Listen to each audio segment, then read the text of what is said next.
कर रहे हैं भाई साहब आज आप। मैं तो बहुत एनर्जेटिक महसूस कर रहा हूं, लेकिन मुझ में और आप में एक फर्क है।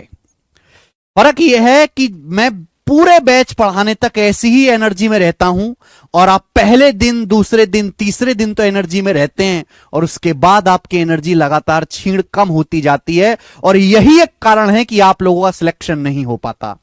तो बहुत बहुत स्वागत है बच्चों आप सभी लोगों का हमारी कैलविन एप्लीकेशन की पूरी नई टीम के साथ, जिसमें हम इस महीने के लाइव बैच शुरू कर रहे हैं। मैं मैथ पढ़ाने वाला हूं, हमारे गोपाल सर इंग्लिश पढ़ा रहे हैं, हमारे पीयूष सर रीजनिंग पढ़ा रहे हैं, कमेंट लगाओ यार, ठीक है, और हमारे अभिषेक सुमन सर, विवेक यादव सर जीएस पढ़ा रहे हैं। बहुत सारे बच्चों की ये पहली फर्स्ट लाइव क्लास है दोस्तों। बहुत ज्यादा मजा आएगा आपको पढ़ने में और मुझे पढ़ाने में भी।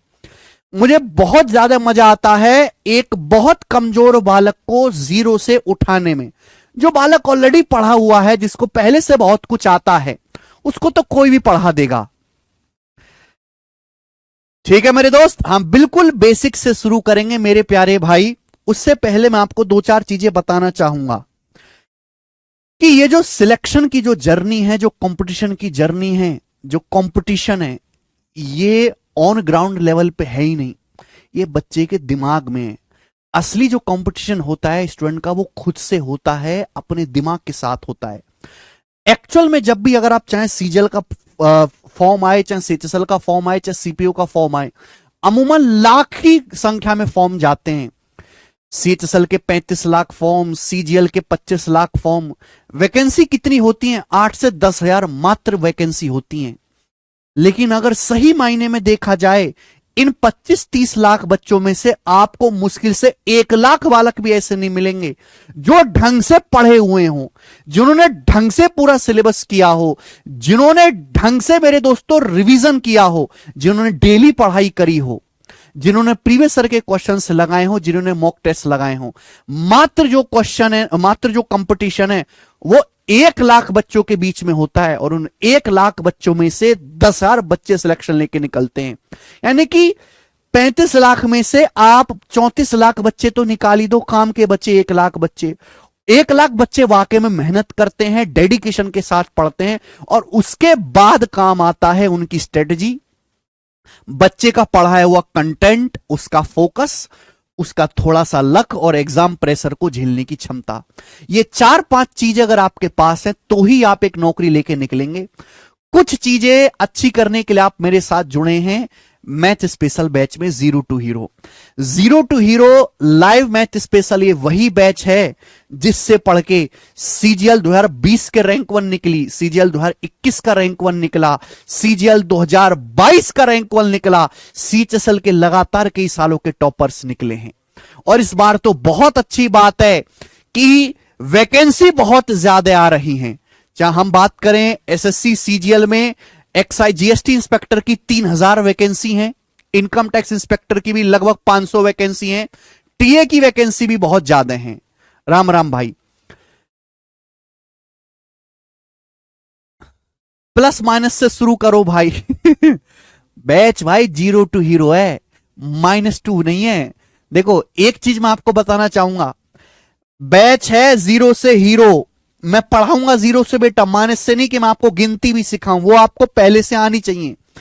लेकिन प्रॉब्लम यह है कि किसी एग्जाम में अगर इस लेवल के सवाल आते हैं ना, तो टीचर शुरू तो जीरो से करता है, जीरो से नीचे से भी पढ़ाना शुरू करता है, लेकिन वो कभी बालक को यहां तक पहुंचाता ही नहीं।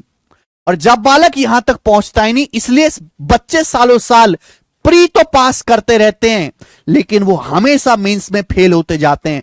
आप किसी भी लाइब्रेरी में घुस जाओ, आप मुखर्जी नगर में आओ, तैयारी करने वाले बच्चों से पूछो, उसमें आपको 90% बालक ऐसे होंगे कि मैं 2 साल से प्री निकल रहा है, मेरा 3 साल से प्री निकल रहा है, मेरा 1 नंबर से रह गया, मेरा 5 नंबर से रह गया, मेरा 6 नंबर से रह गया। बार बार उनका मेंस ही क्यों अटक जाता है? क्योंकि कभी उन्होंने मेंस क्लियर करने लायक ढंग से पढ़ाई नहीं। उनका फोकस एक ही चीज पर रहा, बस सिलेबस पूरा करने पे, जल्दी जल्दी सिलेबस निपट जाए। बेटे जल्दी सिलेबस निपटाने के चक्कर में बालक खुद ही निपट जाता है।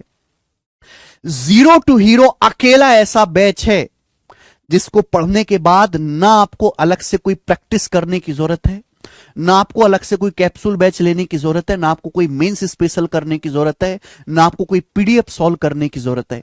जितना मैंने आपको क्लास में खड़े होकर पढ़ा दिया ना, पत्थर की लकीर है, उससे बाहर एग्जामिनर की 7 पीढ़ी मिलकर भी नहीं सोच सकती कि पेपर आएगा।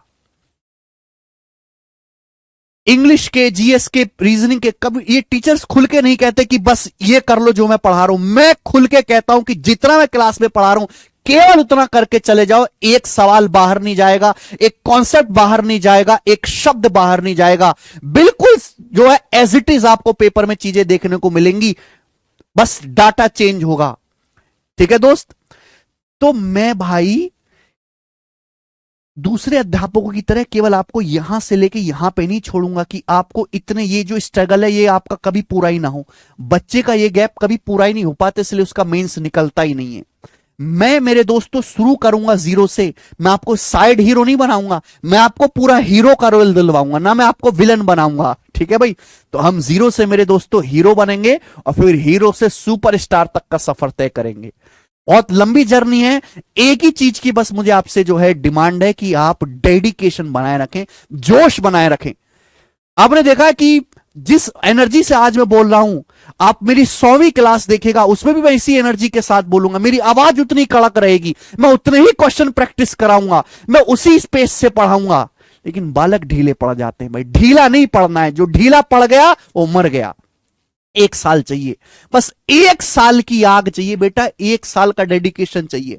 देखो 2024 के एग्जाम तो शुरू हो चुके हैं, अब 2024 के पेपर्स को तो आप भूल ही जाओ। निकला निकला, नहीं निकला नहीं निकला। आपका टारगेट होना चाहिए 2025 में होने वाले सारे पेपर्स और 2026 में होने वाले सारे पेपर्स।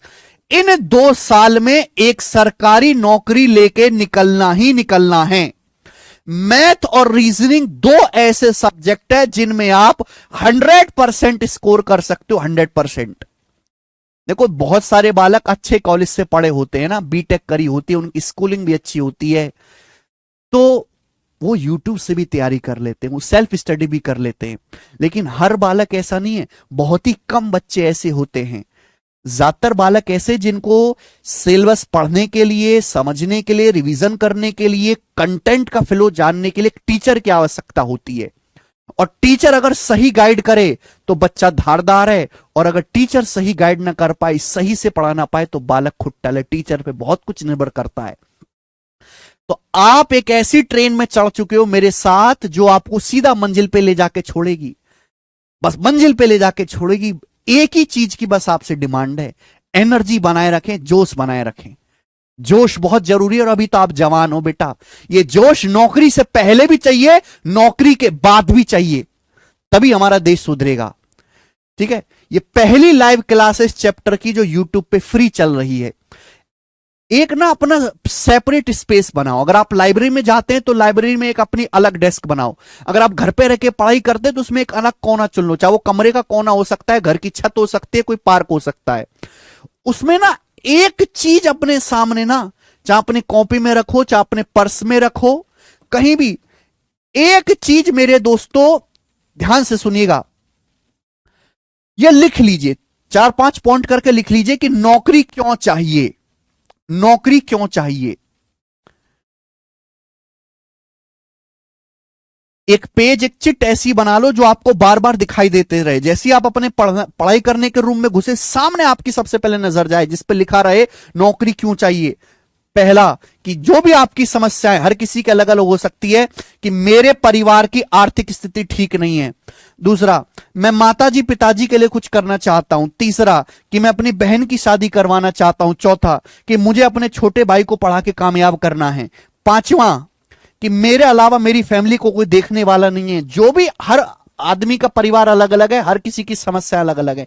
जो भी 9-10 मेन पॉइंट हैं जो आपके जीवन में एक्चुअल में चल रहे हैं, उनको सामने लिख के अपने सामने रखिए। यकीन मानिए बहुत गहरी बात है ये।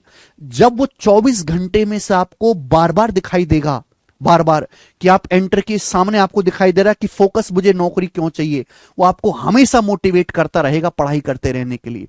मैंने भी ऐसा किया है भाई। ये चीज आप जरूर करें लंबे टाइम तक डेडिकेट रहने के लिए। ठीक है मेरे दोस्त। दूसरी बात, दूसरी बात कि बच्चों को मेरे दोस्तों एक समस्या बहुत आती है नींद की, कि बच्चे सोते बहुत है। जवानी में ना बड़ी अच्छी नींद आती है। पहली बात, दोपहर में सोना बंद करिए, दिन में सोना बंद करिए।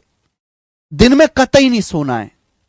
अगर आप दिन में 30 मिनट, 40 मिनट, आधे घंटे, 1 घंटे के लिए सोते हैं तो एक्चुअली वो सर में दर्द कर देता है। अगर आप दिन में सोते हैं तो 1.5 घंटे की नींद लीजिए। 1.5 घंटे में आदमी का शरीर पूरा नींद की स्टेज पे पहुंचता है, तब उसका दिमाग खुलता है। नींद 7 से 8 घंटे, 7 से 8 घंटे की आपको नींद लेनी है, ना इससे कम ना इससे ज्यादा है। और मैं सही सही मायने में बताऊं कि ऑन एन एवरेज एक बच्चे को पर डे, प्रतिदिन 8 से 12 घंटे की पढ़ाई करनी है। 8 से 12 घंटे की। बच्चे पूछते हैं ना कि सर हमें कितना पढ़ना चाहिए? कम से कम अगर आपका टारगेट है एसएससी सीजीएल और आपका टारगेट है कि मुझे 1 साल के अंदर निकालना है, क्योंकि पूरा प्रोसेस लगभग 1 साल में होता है, प्रतिदिन 8 से 12 घंटे की पढ़ाई चाहिए पर डे। मैथ की मैं आपकी 2 क्लास लूंगा, 2 क्लास में आपकी लूंगा मेरे दोस्तों। 1.5 घंटे में आपको अर्थमेटिक मैथ पढ़ाऊंगा, अंक गणित, और 1.5 घंटे में आपको पढ़ाऊंगा एडवांस मैथ। यानी कि पर डे 3 घंटे की आपकी क्लास होगी। और 3 घंटे की क्लास करने के बाद आपको अलग से कुछ नहीं पढ़ना, बस घर पे जाके 10-10 मिनट रिवीजन कर लिया करो, 20 मिनट रिवीजन। क्योंकि बेटे जितना जरूरी पढ़ना है ना, उतना ही जरूरी रिवीजन भी करना है कि आपको पढ़ाया क्या गया है। उतना जरूरी रिवीजन भी करना है। सैटरडे और संडे 2 दिन की छुट्टी होती है। मैं पढ़ने का तरीका आपको बता रहा हूं। 2 दिन की छुट्टी। बेटा 2 दिन आपके पास मौज नहीं लेनी है। तुम्हारे पास टाइम नहीं है, ना ही आपके पास पैसा खर्च करने के लिए। मौज लेने के लिए अगर पिज्जा भी खाना होता ना तो 400 रुपए का पिज्जा आ रहा है बेटा। पेट खराब करने वाले गोलगप्पे तो 10 के 3 आ जाते हैं। लेकिन बेटा जो गोलगप्पे वाकई में टेस्टी होते हैं ना, वो 20 रुपए का एक आता है ना। तो मौज तो कतई लेनी नहीं है। बस हाँ, इतना आपको माइंड का एंटरटेनमेंट कर लेना है कि टेंशन ना हो, स्ट्रेस ना हो, है ना। एंटरटेनमेंट के लिए एंटरटेनमेंट नहीं करना, स्ट्रेस ना हो जाए पढ़ाई करते करते, उससे बचने के लिए थोड़ा बहुत एंटरटेनमेंट करना है। बात आई समझ में? हर क्लास के बाद 10 मिनट आप रिवीजन करिए। सैटरडे संडे में जो भी आपके सब्जेक्ट है, मैथ, इंग्लिश, रीजनिंग, जीएस, जो भी टीचर ने आपको पढ़ाया है, जो भी एप्लीकेशन पे आपको सर ने पढ़ाया है, पूरा रिवीजन कर लो। पूरा का पूरा रिवीजन कर लीजिए, पूरा का पूरा, है ना। क्योंकि बच्चे को बहुत ज्यादा समस्या आती है भूलने में। एक चैप्टर कंप्लीट हो जाने के बाद, जैसे हमने परसेंटेज शुरू किया है, हमारा परसेंटेज खत्म हो गया। परसेंटेज खत्म हो जाने के बाद आप हमारे टेलीग्राम चैनल पे जाइए, maths by Gagan Pratap. Telegram channel पे आपको प्रीवियस ईयर की पीडीएफ मिल जाएंगी। हमारे टेलीग्राम चैनल पे आपको प्रीवियस ईयर के क्वेश्चंस की पीडीएफ मिल जाएंगी। Maths by Gagan Pratap Telegram channel का नाम है। या तो आप वो पीडीएफ डाउनलोड कर लो, या फिर बुक्स हमारी जो है वो बुक्स भी है मेरे दोस्तों, प्रीवियस ईयर के कंपाइलेशन की, प्रैक्टिस किंग के नाम से। ये टेलीग्राम चैनल का नाम है मैथ्स बाय गगन प्रताप। जैसे अगर कोई बच्चा सीजीएल की तैयारी कर रहा है तो ये बुक है सीजीएल प्रैक्टिस किंग। इसमें मैंने सीजीएल के पिछले 5 सालों के पूछे हुए सारे एक एक टाइप के एक 2-2 सवाल डाल दिए विद सॉल्यूशन, हिंदी इंग्लिश भाषा में। जिन बच्चे का मैथ कमजोर है वो ये बुक ले लो, ठीक है। वरना कोई जरूरत नहीं है। पीडीएफ ऑलरेडी मेरे दोस्तों मैंने अपलोड कर रखी है। हर एक चैप्टर खत्म हो जाने के बाद, जैसे परसेंटेज खत्म हुआ, आप रैंडम, ऐसा नहीं कि सीक्वेंस वाइज, रैंडमली कोई भी 50 सवाल उठाओ। रैंडमली कोई भी 50 सवाल उठाओ पूरे चैप्टर से, और उन 50 सवालों को सॉल्व करो। केवल उन्हीं 50 सवालों को सॉल्व करो। अगर आप 50 में से 46-47 सवाल कर पा रहे हैं तो इसका मतलब आपकी तैयारी बिल्कुल सही दिशा में जा रही है। यह करना है। उसके बाद उससे आपको अंदाजा लग जाएगा कि प्रीवियस ईयर में सवाल कैसे आ रहे हैं, एक्चुअल हमने क्या पढ़ाया है। जनरली अगर आपने क्लास ढंग से देखी होंगी तो आप 50 के 50 सवाल खुद से कर पाएंगे। ये केवल मैं मैथ के नहीं बता रहा, ये मैं हर सब्जेक्ट के लिए बता रहा हूं कि आप ये चीज हर सब्जेक्ट में कर सकते हो रैंडमली। जिस दिन आपका सिलेबस 60% खत्म होने लग जाए कि भाई मेरा सिलेबस जो है लगभग 60% हो गया, मैंने अर्थमेटिक के भी 5-7 चैप्टर कर लिए, मैंने एडवांस के भी 2-3 चैप्टर कर लिए हैं, और मेरा सिलेबस आधे से ज्यादा हो चुका है, उस दिन से मॉक टेस्ट स्टार्ट कर दो, मॉक टेस्ट। लेकिन मॉक टेस्ट आपको लगाने हैं प्रीवियस ईयर के, पीवाईक्यू के मॉक टेस्ट लगाओ। पीवाईक्यू बुक से प्रैक्टिस करने की बजाय, पीडीएफ से प्रैक्टिस करने की बजाय, बालक ये समझ ही नहीं पाता कि पीवाईक्यू मॉक टेस्ट से करे भाई। वो मॉक टेस्ट से प्रीवियस ईयर क्वेश्चन की प्रैक्टिस करे। डबल फायदे होते हैं। डबल फायदे कैसे? पहले तो ये एक्चुअल एग्जाम वाली आपको फील आएगी, एक्चुअल एग्जाम वाली फील आएगी कि भैया एक्चुअल एग्जाम जैसे मैं दे रहा हूं। दूसरा मेरे दोस्तों कि कंप्लीट रिवीजन होगा सब्जेक्ट का, कंप्लीट रिवीजन। और ऐसा नहीं है मेरे दोस्तों कि मॉक टेस्ट जो है वो केवल आपको दे के अपना स्कोर चेक करके बात खत्म हो गई। हर मॉक टेस्ट देने के बाद आपको उसकी एनालिसिस भी करनी है। आपको उसकी एनालिसिस भी करनी है कि आपने कितने सवाल सही करे, कितने गलत करे। जो सवाल आपने सही करे उनमें आपने कितना टाइम लिया। जो क्वेश्चन मॉक टेस्ट में बार बार गलत हो रहा है, जैसे कि बेईमान दुकानदार का सवाल बार बार गलत हो रहा है, तो उसको जाके दोबारा से पढ़ लिया। लगाने प्रीवियस ईयर के मॉक टेस्ट हैं। स्टार्टिंग में आपको जो मॉक टेस्ट लगाने हैं वो 2 दिन में एक लगाना है, हर 2 दिन में एक, हर 2 दिन में एक मॉक टेस्ट, यानी कि एक दिन छोड़ के लगाना है। जब आपका सिलेबस पूरा हो जाए, जब आपका सिलेबस पूरा हो जाए पूरा, तो आपको मॉक टेस्ट पर डे लगाना है। मॉक हर दिन लगाना है, हर दिन। और मॉक टेस्ट लगाना किसका है मेरे प्यारे भाई? ध्यान सुनेगा। जिस भी एग्जाम की आप तैयारी कर रहे हो, केवल उसी एग्जाम का मॉक टेस्ट लगाना है। अगर आप सीजीएल की तैयारी कर रहे हो कि भैया मेरा प्राइम टारगेट सीजीएल है, तो सीजीएल के मॉक टेस्ट लगाओ। जब आप सीजीएल के ढेर सारे मॉक टेस्ट लगा लो 50-60, तो भाई सीजीएल के बंद कर दीजिए फिर आप, है ना। ढेर सारे मॉक टेस्ट लगाने के बाद सपोज आपने 50+ मॉक टेस्ट लगा लिए, फिर आप दोस्तों सीएचएसएल के मॉक टेस्ट लगाइए, सीएचएसएल के मॉक टेस्ट लगाइए। कुछ कुछ मॉक टेस्ट आप सीपीओ के लगाइए, है ना। ऐसे सफल करते रहिएगा मेरे दोस्तों। तो ये चीज आपको करनी है। टाइम बहुत लगता है बेटा, टाइम तो देना पड़ेगा ना। तुम्हारा टाइम बुक है क्या? बताओ। तुम्हारी 15-20 गर्लफ्रेंड है जो तुम्हारा टाइम की कमी है तुम्हारे पास। तुमको पत्थर तोड़ने जाना होता है सुबह, मजदूरी करने जाना है, कि तुम्हारे पास टाइम नहीं है?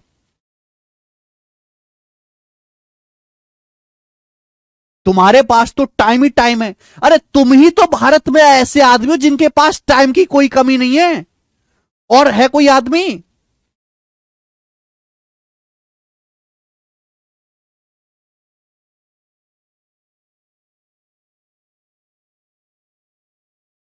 सर बेसिक अप्रोच के साथ क्वेश्चन करवाएंगे क्या? नहीं, बेसिक अप्रोच नहीं, एग्जाम अप्रोच के साथ मैं क्वेश्चन कराऊंगा। एग्जाम अप्रोच के साथ जैसे एग्जाम में करने चाहिए। आपको बेसिक अप्रोच या एडवांस अप्रोच नहीं सीखनी है, आपको एग्जाम अप्रोच सीखनी है। एग्जाम ओरिएंटेड पढ़ना है। बहुत सारे टाइप ऐसे होते हैं किसी चैप्टर में जो बहुत आसान होते हैं, वो भी पढ़ना है। बहुत सारे टाइप मॉडरेट होते हैं, मॉडरेट भी पढ़ना है। बहुत सारी चीजें मुश्किल भी होती हैं, उनको छोड़ना नहीं है बेटे, वो भी पढ़ना है। बच्चा आसान चीज को तो बहुत मन से लेता है, लेकिन थोड़ी सी भी जहां मुश्किल चीज शुरू होती है बच्चा भन बना जाता है। ऐसा नहीं करना। थोड़ी मेहनत जरूर ज्यादा लगेगी, पर आप करिए, वो मुश्किल चीज भी पढ़िए। एक बात और कि मैथ शुरू करने से पहले 1 से लेके 50 तक वर्ग याद करो।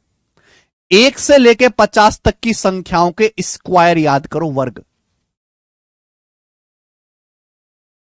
1 से लेके 50 तक की संख्याओं के बेटे स्क्वायर याद करो। बात आई समझ में? करना ही पड़ेगा भाई। क्लियर? जैसे 36 का स्क्वायर 1296 याद होना चाहिए भाई पहले से। 1 से लेके 30 तक की संख्याओं के मेरे दोस्तों आपको क्यूब यानी कि घन याद करने। 1 से लेके 30 तक, 25 तक भी कर सकते हो, क्यूब यानी कि घन याद करने। ठीक है ना?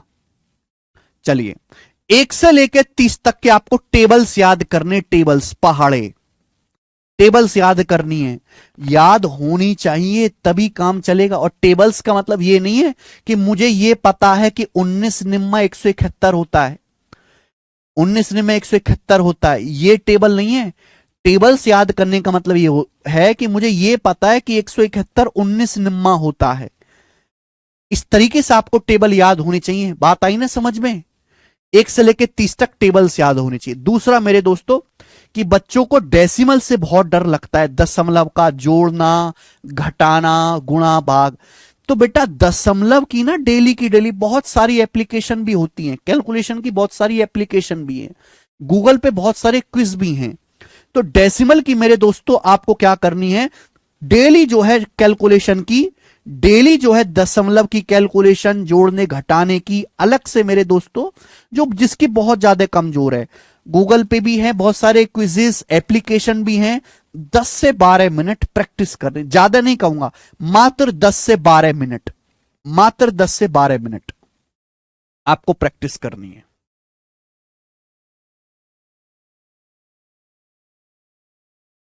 यह काम आपको करना पड़ेगा, तोते की तरह रटना पड़ेगा दोस्तों। कुछ चीजें होती हैं,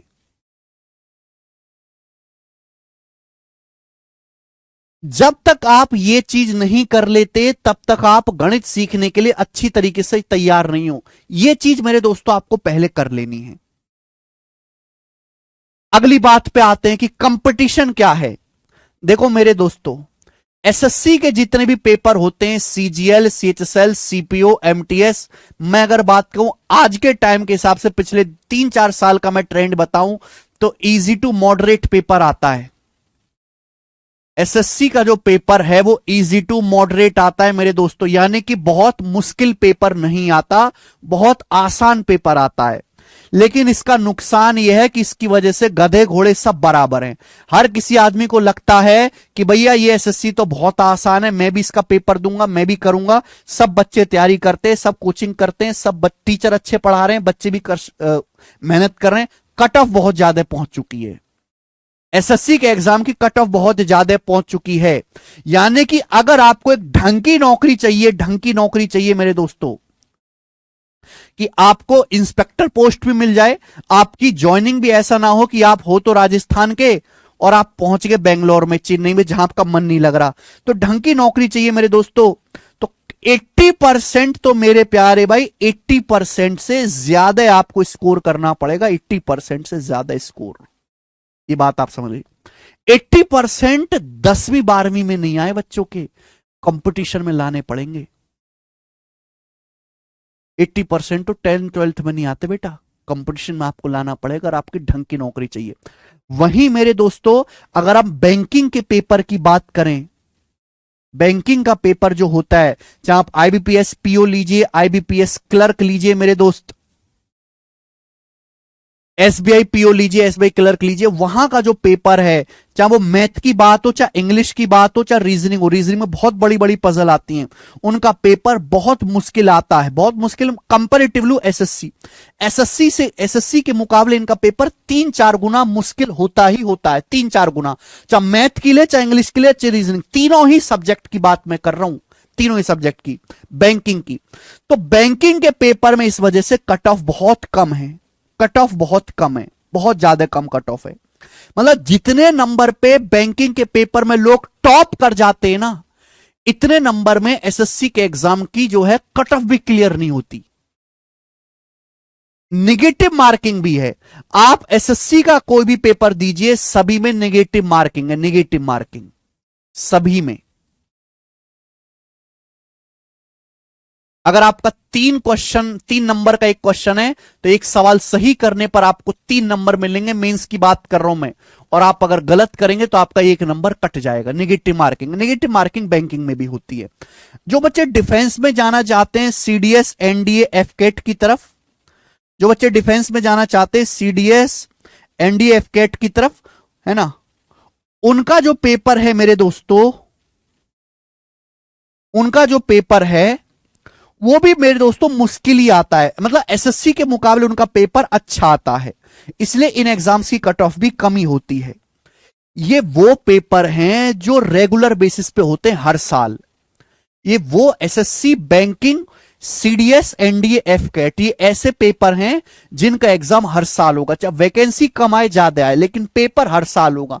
टाइम से पेपर होगा, टाइम से नोटिफिकेशन आएगी, टाइम से रिजल्ट निकलेगा। इसके अलावा जितने भी पेपर हैं, जितने भी पेपर हैं, है ना, जैसे आपने मान लिया पुलिस का पेपर मान लीजिए, यूपी कांस्टेबल का पेपर, कि भैया मेरी जिंदगी का मकसद है यूपी कांस्टेबल बनना। यह पेपर है पंचवर्षीय योजना, पंचवर्षीय योजना। आज भर्ती आ गई तो अगले 5 साल तक कोई भर्ती नहीं आने वाली। रेलवे के पेपर लीजिए, रेलवे का पेपर ले लीजिए। आज अगर रेलवे का पेपर हो गया है ग्रुप डी का, तो मानो अगले 2-3 साल तक कोई पेपर नहीं होने वाला। यानी कि भैया केवल इन एग्जाम्स को तो अपनी जिंदगी का मकसद बनाना ही नहीं चाहिए, जो सरकार की कृपा पे निर्भर हैं, जो आपकी मेहनत पे निर्भर नहीं है, सरकार की कृपा पे निर्भर हैं। भाई किसी आदमी का दिन खराब है, चलो, या घर में कोई अनफॉर्चुनेट घटना हो गई, उसका पेपर ठीक नहीं गया, उसने तैयारी करी ग्रुप डी की, अब बोला कि भैया मैं अगले साल जो है पेपर दूंगा, अगले साल तो पेपर होना ही नहीं है, वो तो पेपर कई साल होगा। आपको क्या लगता है कि यूपी कांस्टेबल की 60,000 वैकेंसी आई थी, जो पेपर लीक हो गया, ये पेपर अब करवा लेंगे, तो आप मुझे बताओ इसके बाद यूपी कांस्टेबल की भर्ती कब आएगी? अगले चुनाव से पहले भर्ती नहीं आने वाली। और इन 4-5 सालों तक बालक तैयारी करता रहेगा।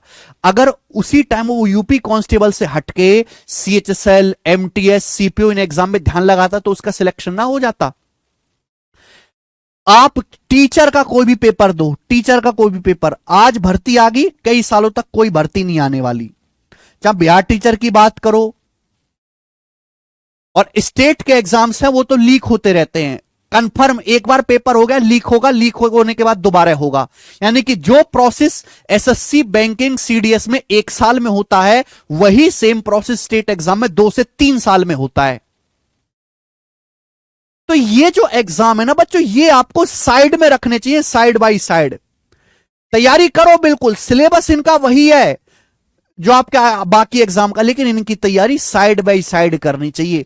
कभी आपको अगर तैयारी करनी है तो एसएससी के एग्जाम, आप कहोगे सर हम तो 12th लेवल की तैयारी करेंगे, तो भाई 12th लेवल की तैयारी तो सीएचएसएल पढ़ो, सीपीओ पढ़ो।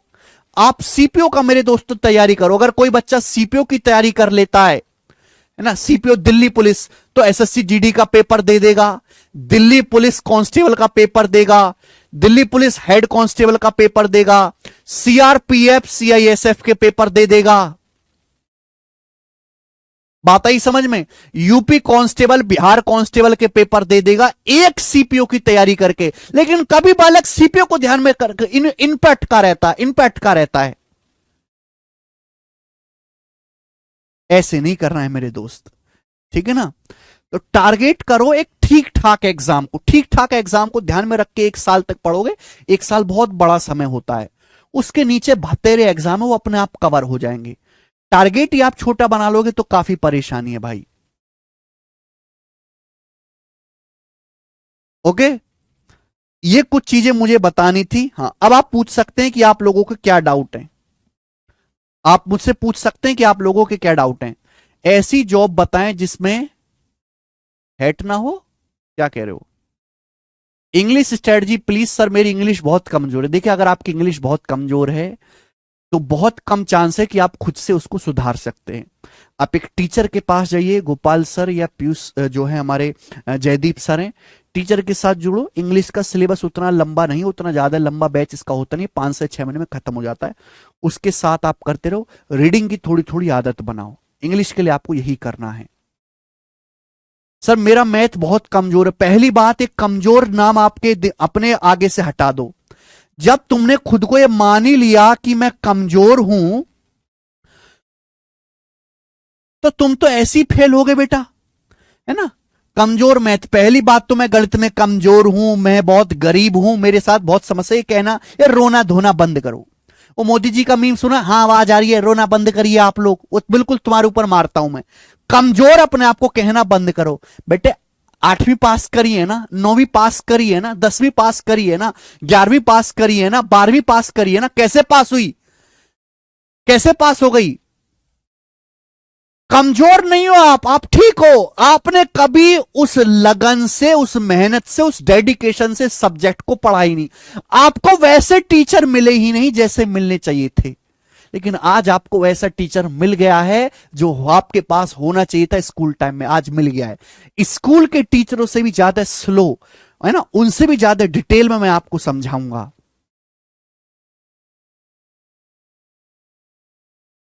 ठीक है। अरे यार सर, बिना हाइट वाला जॉब एसएससी, बिना हाइट वाला जॉब। जी, बच्चे का डाउट है बिना हाइट वाला जॉब। मैं एक एक बच्चे का डाउट लूंगा, टेंशन मत लो बेटा, हमारे पास पूरा टाइम है आज की क्लास में। बिना हाइट वाला जॉब, अगर आप एसएससी का पेपर देते हैं मेरे दोस्तों, तो सीबीआई और नारकोटिक्स, ये दो ऐसे डिपार्टमेंट हैं जिनमें आपको बहुत ही अच्छा फिजिकल चाहिए। आपकी आंख भी 6x6 होनी चाहिए, आपकी हाइट, लेंथ, चेस्ट वगैरह सब कुछ क्लियर टॉप नॉच होनी चाहिए। इसके अलावा जितने भी पेपर हैं, चाहे जितनी भी पोस्ट है, जैसे कि जीएसटी का हो गया, है ना, इनकम टैक्स वाला हो गया, इनकम टैक्स, इनमें बहुत ही मिनिमल जो है फिजिकल है। मतलब आपको एक साइकिलिंग करनी है, बाकी आंख का भी कोई चक्कर नहीं, चश्मा वस्मा लगा हुआ है, नो प्रॉब्लम मेरे दोस्त। केवल सीबीआई और नारकोटिक्स की पोस्ट में ही एसएससी में बहुत ज्यादा अच्छे लेवल का फिजिकल और मेडिकल होता है। हाँ, अगर किसी बच्चे की आईसाइड कमजोर है भाई, या और कोई फिजिकल समस्या है मेरे दोस्तों, तो भैया उसके लिए डेस्क जॉब सबसे बढ़िया है। गर्ल्स के लिए भी डेस्क जॉब जो है वो सबसे बढ़िया है। डेस्क जॉब में मेरे दोस्तों आता है सबसे पहले आपका DA, divisional accountant. DA, divisional accountant. DA एक ऐसी जॉब है जिसमें आपको अपने होम स्टेट में आसानी से पोस्टिंग मिल जाती है। हालांकि डीए 4200 ग्रेड पे की जॉब है, 4200 ग्रेड पे की जॉब है, 4200 ग्रेड पे की जॉब है। जैसे भाई जीएसटी इंस्पेक्टर है, इनकम टैक्स इंस्पेक्टर, वो 4600 ग्रेड पे की जॉब है, 4600 ग्रेड पे की। ये 4200 ग्रेड पे की जॉब है। अब आप कहोगे सर ये क्या है मेरे दोस्त? देखिए, इसमें सैलरी थोड़ी सी कम होती है उनके मुकाबले, लेकिन बहुत सारे बच्चे ये चूज करते हैं। अब किसी को एक जीएसटी इंस्पेक्टर मिल रहा है मुंबई में, बच्चा है बेचारा बिहार दरभंगा का, जाना नहीं चाहता, तो क्या करता है, वो जीएसटी इंस्पेक्टर की जॉब छोड़ के डीए ले लेता है। बिहार में उसकी पोस्टिंग हो जाती है, सैटरडे संडे घर चला जाता है घूमने, क्योंकि आसान रहेगा ना, अपना होम स्टेट मिल गया, अपने लोगों के बीच में रहेगा। प्रॉपर डेस्क जॉब है, ऑफिस में बैठ के आपको पंखा के नीचे काम करना है। उसके अलावा एएसओ इन सीएसएस, जो हमारा केंद्रीय सचिवालय है मेरे दोस्तों, उसमें assistant section officer desk job है। ये वो जॉब है जिनमें कोई पब्लिक डीलिंग नहीं है ना। आपसे कोई सामान्य आम आदमी मिलने नहीं जाएगा, आपसे बस दो लोग मिलेंगे, आपके सीनियर, आपके जूनियर, और कभी कभार नेता चक्कर मारते हुए आ जाते हैं पॉलिटिशियन ऑफिस में, बस। ठीक है। अगली पोस्ट है एएसओ इन एमईए। एएसओ इन एमईए, ये अकेली ऐसी पोस्ट है जिससे आपकी फौरन जो है पोस्टिंग हो सकती है, अगर आप एक्सेप्ट करते हो।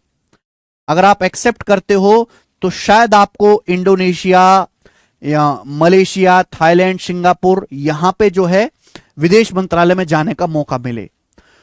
और भी बहुत सारी पोस्ट है, टीए वाली पोस्ट है, टैक्स असिस्टेंट, बहुत ज्यादा वैकेंसीज की आती हैं। TA, tax assistant, CBDT, CBIC, tax assistant. ठीक है मेरे दोस्तों।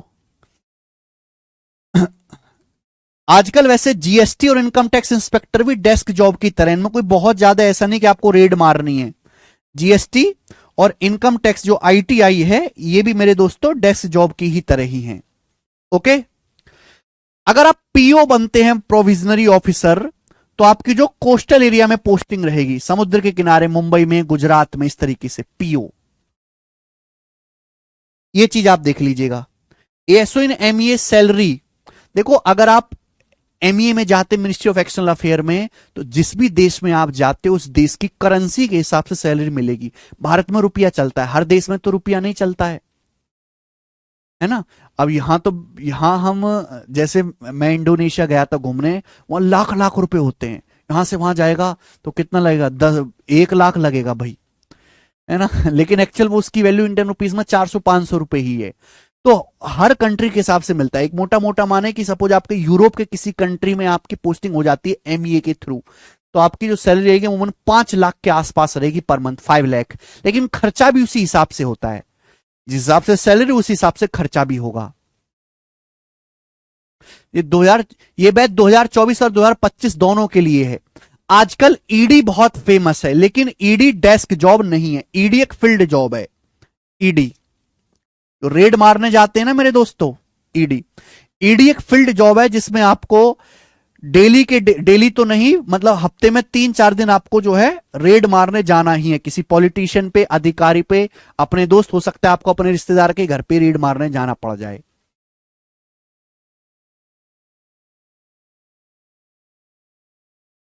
ठीक है, अर्थमेटिक और एडवांस की टाइमिंग अलग अलग रहेगी। सर मैथ्स का सिलेबस कितने महीने में खत्म हो जाएगा? बच्चा डाउट पूछ रहा है मैथ्स का सिलेबस कितने महीने में खत्म हो जाएगा। देखिए, अगर आपको वाकई में सिलेबस खत्म करना, दो चीजें होती है, सिलेबस खत्म करना और पूरा सिलेबस पढ़ना। तो भैया सिलेबस खत्म करने वाले तो आजकल ऐसे भी लोग हैं जो 200 रुपया में और 3 महीने में सिलेबस खत्म कर देते हैं, लेकिन वो सिलेबस के साथ साथ बालक को भी खत्म कर देते हैं। अगर आपको प्री प्लस मींस, क्योंकि आजकल प्री है क्वालिफाइंग, प्री के नौकरी नहीं लगती, नौकरी प्री से लगती नहीं है, नौकरी तो उसकी लगेगी बेटा जो मेंस में अच्छा स्कोर करेगा। प्री के तो मार्क्स ही ऐड नहीं होते भाई आजकल। तो अगर आपको प्री प्लस मेंस कंप्लीट एक ही बार में ऐसा पढ़ना है कि मैं एक ही बार पेपर दूं तो मुझे दिक्कत ना आए, ऐसा नहीं कि पहले मैंने 6 महीने प्री का बैच पढ़ा मैथ स्पेशल, लेकिन मेंस के सवाल नहीं होते, फिर मेंस का अलग से पढ़ रहा हूं, सिलेक्शन नहीं हुआ, फिर अगली बार दूसरे टीचर से कर रहा हूं, ये नहीं करना। तो बेटा कम से भी कम आपको 7 से 8 महीने का समय लगेगा, 7 से 8 मंथ का समय लगता ही लगता है अगर आपको ढंग से मैथ पढ़ना है, ढंग से। किसी बच्चे को जल्दबाजी बहुत ज्यादा है कि भैया मैं तो नहीं दे सकता 7-8 महीने, मुझे तो जल्दी जल्दी पढ़ना है, मैथ पहले से मजबूत है, तो लाइव क्लास में ना पढ़े, है ना। किसी बच्चे का मैथ पहले से बहुत अच्छा है और वो जल्दी सिलेबस खत्म करना चाहता है, एक दिन में कई कई वीडियो देख के, फिर वो रिकॉर्डेड क्लास से पढ़े, कैरियर एप्लीकेशन पर जो हमारे रिकॉर्डेड क्लास होती हैं वो क्लास भी अवेलेबल है। जो हम लाइव बैच में पढ़ाते हैं तो लाइव बैच पूरा हो जाने के बाद जो उसकी रिकॉर्डेड क्लास होती है वो हम बच्चों को दे देते हैं। तो रिकॉर्डेड क्लास से पढ़े जिसको 2-3-4 महीने में खत्म करना है, क्योंकि लाइव क्लास में हम पढ़ाएंगे तो 7 से 8 महीने लगेगा, क्योंकि एक ही बार पढ़ाएंगे और ढंग से पढ़ाएंगे, एक ही बार पढ़ाएंगे ढंग से।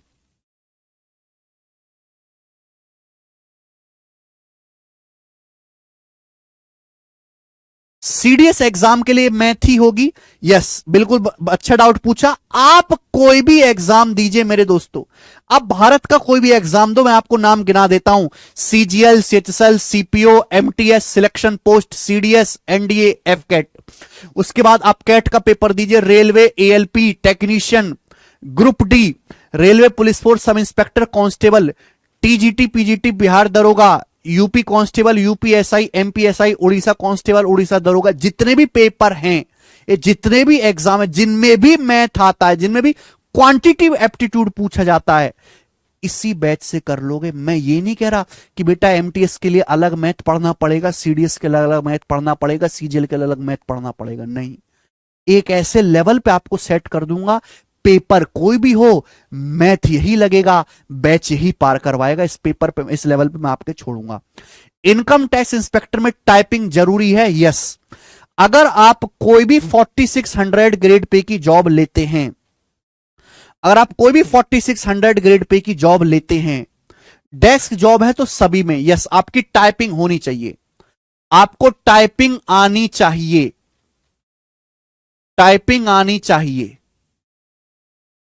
है ना। ये तो प्री के बाद मींस से पहले जो आपको 2-3 महीने का टाइम मिलता है उनमें आप टाइपिंग सीख सकते हैं। और ऐसा नहीं है मेरे दोस्त कि टाइपिंग जो पेपर 12th के बाद होते हैं उनमें टाइपिंग की जरूरत नहीं है। इन जितने भी पेपर्स लिखे हुए हैं उनमें आपको टाइपिंग चाहिए ही चाहिए, डिफेंस जॉब में नहीं चाहिए, डिफेंस में नहीं, ठीक है। तो इनकम टैक्स इंस्पेक्टर में टाइपिंग जरूरी है। सर 12th के बाद कौन सा पेपर दे सकते हैं? देखिए 12th के बाद आप एमटीएस का पेपर दे सकते हैं, आप एसएससी सीएचएसएल का पेपर दे सकते हैं, सीएचएसएल का पेपर दे सकते हैं। 12th के बाद आप ग्रुप डी का पेपर दे सकते हैं, रेलवे ग्रुप डी का पेपर दे सकते हैं, ग्रुप डी का। आप एसएससी जीडी का पेपर दे सकते हैं। ये कुछ ऐसे पेपर्स हैं जो आप 12th के बाद दे सकते हैं। 12th वाले बच्चे को हाइट नहीं है, कौन सी जॉब मिलेगी मैंने बता तो दिया, सीबीआई और नार्कोटिक्स के अलावा जितनी भी डेस्क जॉब हैं, इवन जीएसटी एक्साइज, आपको सारी मिलेंगी भाई। डोंट टेक टेंशन भाई। प्रॉपर तैयारी के लिए आपको 1 साल लग जाएगा अगर आप बहुत कमजोर हैं। बेटे देखो, जो बीटेक वाले बच्चे, कोई एनआईटी से पढ़ा है, कोई अच्छे कॉलेज से पढ़ा है ना, किसी ने बीबीए एमबीए कर रखी है, तो बेटे वो 6 महीने भी कर लेगा। हर बालक को एक तराजू में नहीं नाप सकते ना, हर आदमी की सीखने की क्षमता अलग होती है। सीजल एग्जाम तक सिलेबस पूरा हो जाएगा। देखिए, आपका सीजल 2024 का पेपर होना है नवंबर में, अक्टूबर नवंबर के मंथ में होना है। तो हमारे पास ये समझिए कि 4-5 महीने हैं, इनमें सिलेबस अच्छे से पूरा नहीं हो पाएगा। ठीक है, हालांकि उतना पूरा हो जाएगा कि आप पेपर दे आए। एक्चुअल में हम 2025 और 2026 के एग्जाम्स के लिए टारगेट कर रहे हैं, सही मायने में देखा जाए तो। जो बच्चा 2024 के एग्जाम की तैयारी कर रहा था, वो एक्चुअली 6 महीने पहले से ही तैयारी शुरू कर चुका है। जो बच्चा अब 2024 की तैयारी में लगा है, तो भीड़ से बहुत पीछे है और इसका सिलेक्शन होना लगभग नामुमकिन है, कि बहुत सारे बच्चे ऑलरेडी 6 महीने पहले से ही 2024 के पेपर्स की तैयारी करना शुरू कर चुके हैं। जी, और किसी का कोई डाउट हो, कोई समस्या हो तो पूछ लीजिए।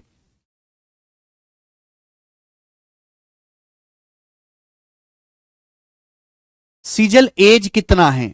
देखिए, 18 के बाद और 27 से पहले, 18 to 27, 18 से 27 ये एज है बेटा। मिनिमम 18 और मैक्सिमम 27। अगर ये जनरल कैटेगरी की मैं आपको बता रहा हूं, जनरल कैटेगरी की, अगर आप ओबीसी हैं तो +3 कर लीजिए, यानी कि 18 साल से 30 साल का उम्र का व्यक्ति पेपर दे सकता है, सारे ही। अगर आप एससी एसटी कैटेगरी से हैं मेरे दोस्तों, तो आपको +5 साल का रिजर्वेशन मिल जाएगा, यानी कि 18 से 32 साल की उम्र का व्यक्ति ये सारे ही पेपर्स दे सकता है, जो भी मैंने आपको गिनाए। ठीक है, तो रिजर्वेशन काफी ज्यादा है।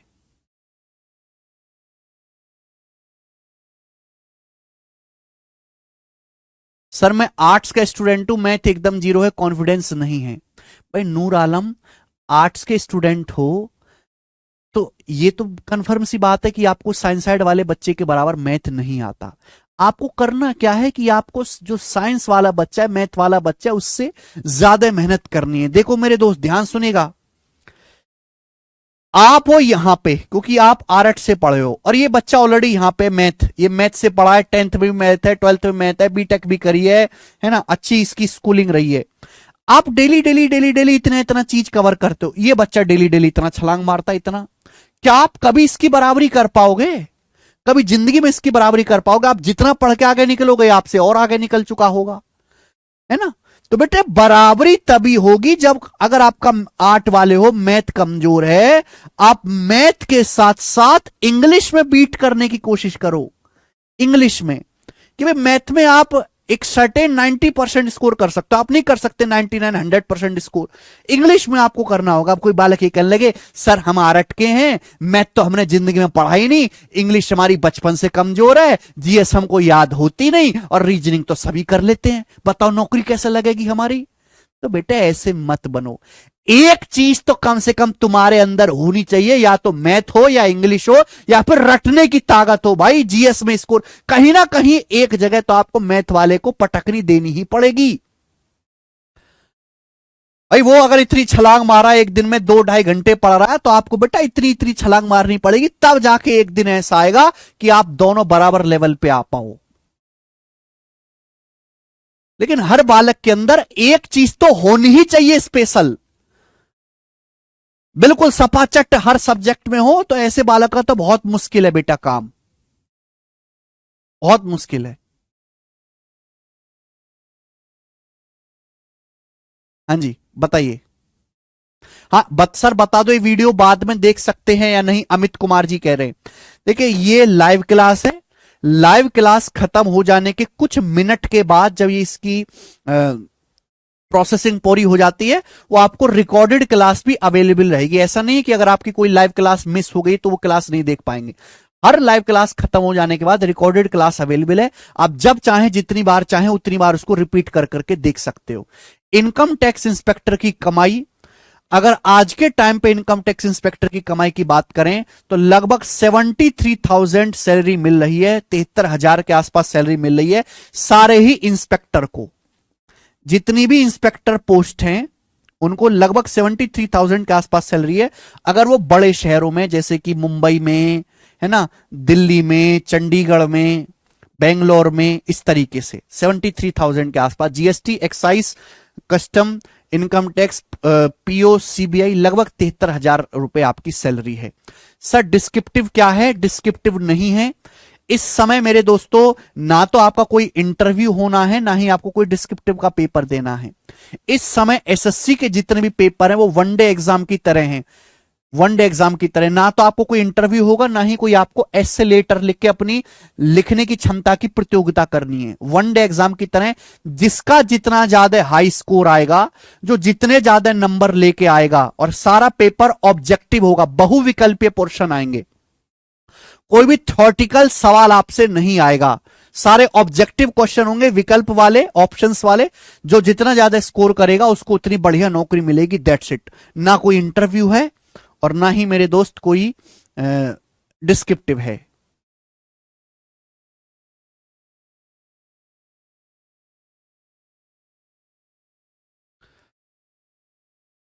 ओके सर, 12th में हूं, किसमें ग्रेजुएशन करना चाहिए बता दो प्लीज। अगर आप 12th में हैं और आप ग्रेजुएशन करना चाहते हैं लेकिन आपको करनी गवर्नमेंट जॉब ही है, तो ऐसी ग्रेजुएशन करें जिसमें आपको ज्यादा मेहनत ना करनी पड़े। ऐसी आप एक डिग्री ले लें जो नाम भर की हो, जिसमें आपने बहुत ज्यादा मेहनत ना करनी पड़े और आपकी सरकारी नौकरी की तैयारी 12वीं के बाद चलती रहे। ऐसे बहुत सारे स्टूडेंट हैं हमारे। मेंस के बाद इंटरव्यू भी होगा, मैंने बता तो दिया, नो इंटरव्यू, नो डिस्क्रिप्टिव, कुछ नहीं है। अब कट ऑफ 80% प्लस है। सबसे अच्छी बेटा मैक्सिमम सैलरी है 73,000। इससे ज्यादा अगर आपको तनख्वाह चाहिए स्टार्टिंग में तो वो नहीं मिलने वाली आपको गवर्नमेंट जॉब में। ये मैक्सिमम सैलरी है बेटा। सबसे ज्यादा जो सैलरी होती है गवर्नमेंट जॉब में वो टीचर्स की होती है, टीचर्स की होती है भाई। अगर मैं एक्चुअल सैलरी की बात करूं इन हैंड, तो दिल्ली में एक 12वीं क्लास को फिजिक्स मैथ पढ़ाने वाला टीचर, एक्सपीरियंस टीचर, एक एसडीएम से ज्यादा तनख्वाह लेता है, कमिश्नर से ज्यादा तनख्वाह लेता है। सबसे ज्यादा सैलरी भारत में सरकारी टीचर्स की है, प्रोफेसर्स की सबसे ज्यादा है। Sir income tax versus ED, who is more powerful and better? आज की गवर्नमेंट के हिसाब से मेरे दोस्तों इनकम टैक्स केवल एक डेस्क जॉब है। मैं अगर आपको सीधे सीधा कहूं कि आप ये समझो कि इनकम टैक्स में जाके बहुत भौकाल आएगा, किसी को भी झापड़ मार सकते हो, किसी का भी अकाउंट नंबर आप मांग लोगे, कुछ भी चेक करने लगोगे, ऐसी चीजें नहीं होती हैं वास्तविकता में। वो केवल फिल्मों में दिखाया जाता है। जब से ऑनलाइन हुआ है सिस्टम, तो आपको सारा काम ऑनलाइन ही करना है, कंप्यूटर पर बैठ के। अगर आपको किसी बिजनेसमैन की, किसी क्लाइंट की कोई जानकारी चाहिए तो आप उसको प्रॉपर मेल लिख के मंगाते हो, मैसेज वगैरह आप चेक करते हो, दैट्स इट। तो एक डेस्क जॉब ही बन चुका है एक तरीके से। ईडी इस समय बहुत ज्यादा स्कोप है मेरे दोस्त ईडी का, है ना, क्योंकि आप बहुत ज्यादा देखते हो रेड पड़ रही है, तो इस समय ईडी ज्यादा पावरफुल है ना। ईडी हर कोई जानता भी है और बहुत ज्यादा एग्रेसिव तरीके से काम भी कर रही है। ईडी को उतनी छूट, उतनी पावर, ईडी ने कभी उतना रिकवर भी नहीं किया पैसा जो पिछले 10 सालों में हुआ है। तो इस समय ED is better than power के मामले में, ठीक है। बाकी हर आदमी की अपनी अपनी प्रायोरिटी होती है।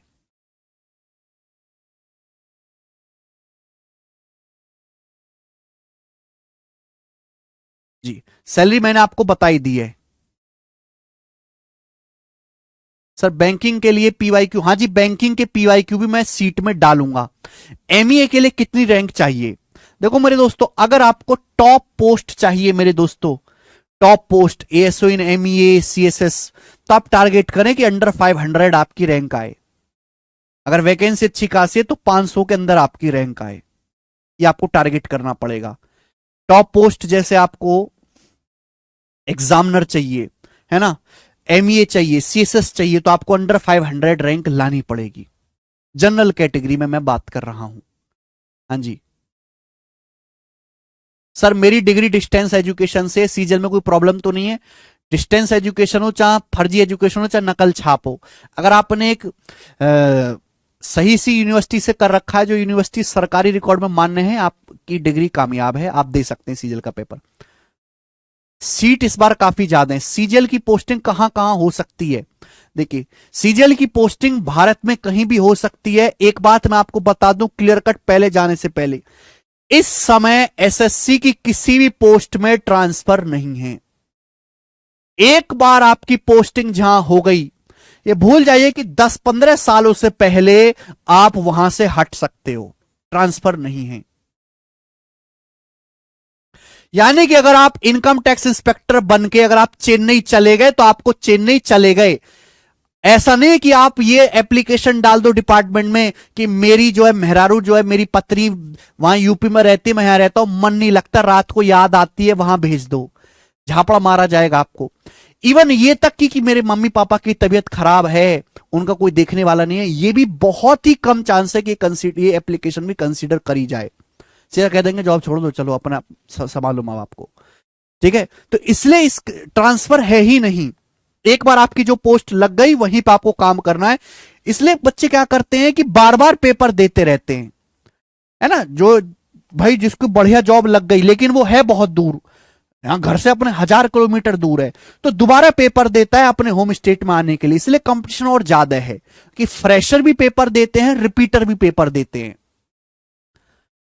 इसलिए कोशिश ये करो कि एक बार में ही अच्छी रैंक आ जाए, क्योंकि नौकरी ना लगने तक दुख है नौकरी का, और नौकरी लगने के बाद दुख है घर के पास ना होने का। क्योंकि कुछ समय के बाद नौकरी, काम, धंधा, तनख्वाह सब नॉर्मल हो जाता है, बहुत नॉर्मल, आपको याद भी नहीं रहेगा, ठीक है ना। तो एक बार में अच्छी रैंक लो, इस नजरिए से तैयारी करो,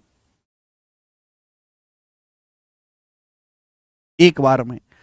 आगे को मत टालो कि भैया पहले कोई नौकरी मिल जाए, पहले एक नौकरी मिल जाए। छोटी मोटी सेंटेंस ने इतने बच्चों को नौकरी के बाद डिप्रेशन में मतलब रखा है, खुश नहीं रखा, जिसकी कोई हद नहीं।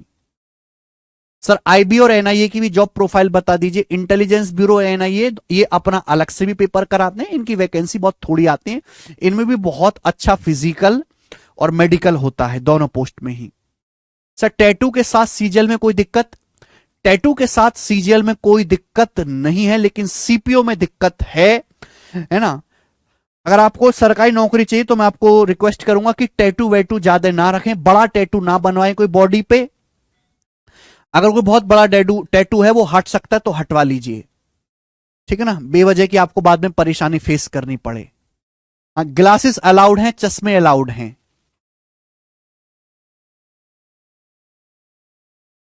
तो मतलब साउथ इंडियन को एडवांटेज है होम पोस्टिंग का, विष्णु जी कह रहे हैं। देखो बच्चों एक चीज मैं आपको बताना चाहूंगा कि साउथ इंडिया के जो राज्य हैं वहां से बहुत कम छात्र गवर्नमेंट जॉब की तैयारी करते हैं, बहुत कम छात्र कंपैरेटिवली नॉर्थ इंडिया में, यहां बहुत ज्यादा लोग तैयारी करते हैं। तो अगर आपको सपोज साउथ के किसी स्टेट में जाना भी पड़ता है तो वहां जो आपको स्टाफ मिलेगा वो सारा नॉर्थ इंडिया का ही मिलेगा।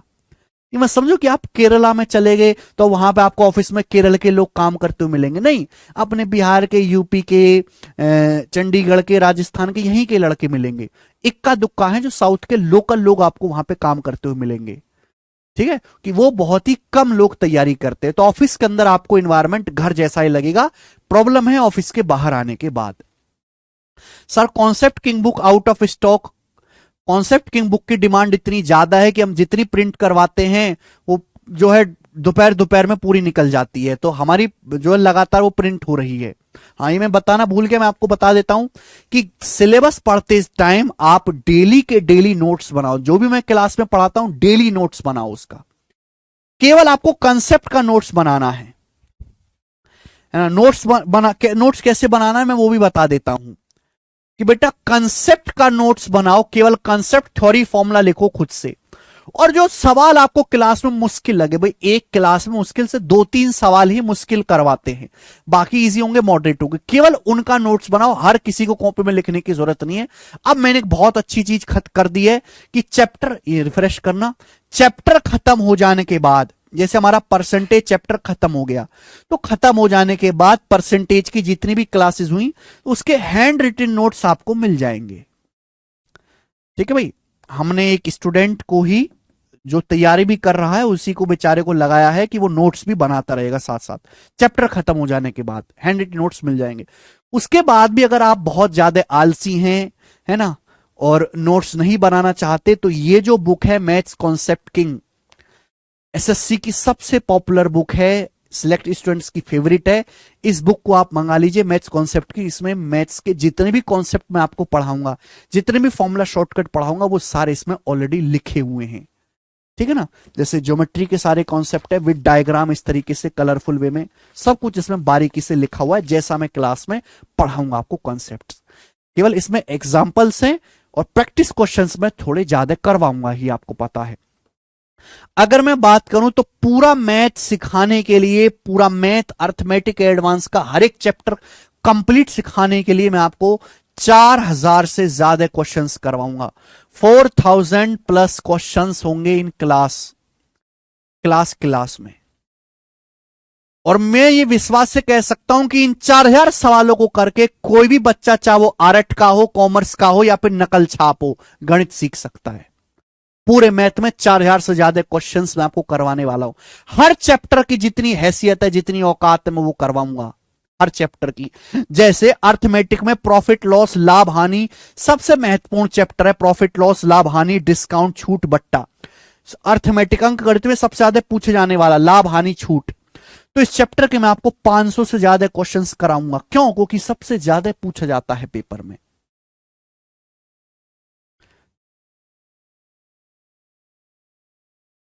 ठीक है भाई। सर किस एज हो गई है, क्या करें? वो तो तुम डिसाइड करोगे क्या करें, काम पढ़ाई करेंगे कि कुछ और करेंगे। क्या करना है आप डिसाइड करो, कैसे करना है वो मैं बताऊंगा, कहां से करना है मैं बताऊंगा, कब करना है मैं बताऊंगा, लेकिन आप पहले डिसाइड करो करना क्या है।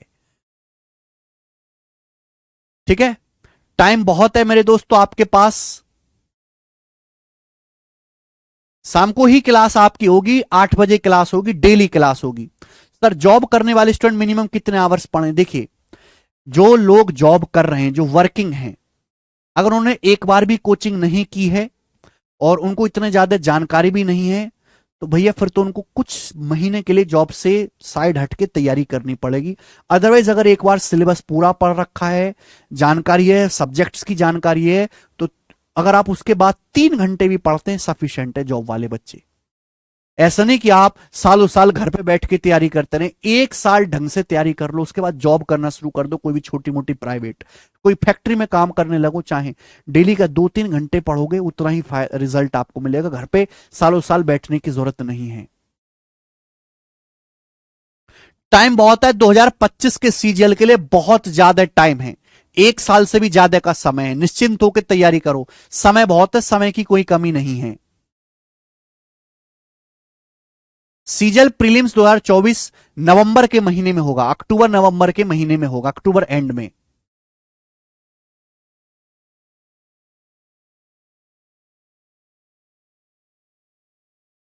ओके, बहुत सारे डाउट्स आप सर बिजनेस के साथ कैसे पढ़ें? कौन सा बिजनेस कर रहे हो, चूना लगाने का? पढ़ना एक अलग चीज है, व्यापार करना एक अलग चीज है। डिसाइड करें कि आपको करना क्या है, एक टाइम पे एक ही करें। झारखंड पुलिस का मैथ, बेटा किसी भी पुलिस का मैथ इसी से होगा। झारखंड पुलिस में अलग से कोई सवाल नहीं आता कि कोई स्पेशल नौकरी है ना, कि कुछ स्पेशल चीज पूछेगा। Nothing is special in Jharkhand police and you, समझे? वही चीज पूछी जाएगी, वही चीज पढ़ाऊंगा जो आपके पेपर में आएगी। ओके, न जाने कितने ऐसे पेपर होते हैं जिनमें 30, 40, 50 वैकेंसी होती हैं, अलग से थोड़ा ना पढ़ना होता है उनमें। जो हम पढ़ा रहे हैं वही पढ़ना है। गणित गणित होता है बेटा, झारखंड पुलिस का यूपी पुलिस का गणित अलग नहीं है, सेम ही गणित है। एक ही बार पढ़ना है, ढंग से पढ़ना है। सीक्वेंस के हिसाब से सिलेबस पढ़ेंगे, पहले अर्थमेटिक फिर एडवांस, बिल्कुल सीक्वेंस में हम पढ़ेंगे, टाइप वाइज टाइप। ठीक है, उसकी टेंशन आप ना लें। क्लास पीएनजी, क्लास पीएनजी नहीं देंगे, क्लास पीएनजी का उतना फायदा नहीं है। चैप्टर खत्म हो जाने के बाद मैं आपको क्लास नोट्स दूंगा, हैंड रिटन नोट्स दूंगा। ठीक है, चलिए स्टूडेंट्स, तो आज का ये लेक्चर मैंने आपको आज गाइड किया कि भाई क्या क्या हम करने वाले हैं। कल से हम इस बैच में क्लासेस शुरू करेंगे। मैंने आपके बहुत सारे क्वेश्चंस, बहुत सारे डाउट्स का जवाब भी दिया है ना। आज हम यही छोड़ते हैं। कल से कोई बकवास, कोई मोटिवेशन, कोई ये चीज नहीं होगी। ओनली पढ़ाई पढ़ाई पढ़ाई। तो मिलते हैं मेरे दोस्तों कल। हमारा जो है ये बैच शुरू हो गया आज से। ज्यादा से ज्यादा बच्चे को शेयर करो कि 21 मई से गगन सर का zero to hero math special live batch शुरू है ना। परसेंटेज से ढंग से पढ़े मेरे दोस्त, है ना। एक ही बार पढ़ाऊंगा, ढंग से पढ़ाऊंगा और नौकरी लगवा के दिखाऊंगा। ठीक है भाई। बस थोड़ा सा जितना मेहनत मैं कर रहा हूं उसकी 10% 20% मेहनत से की बस गुजारिश है आपसे। ठीक है भाई। कल से केवल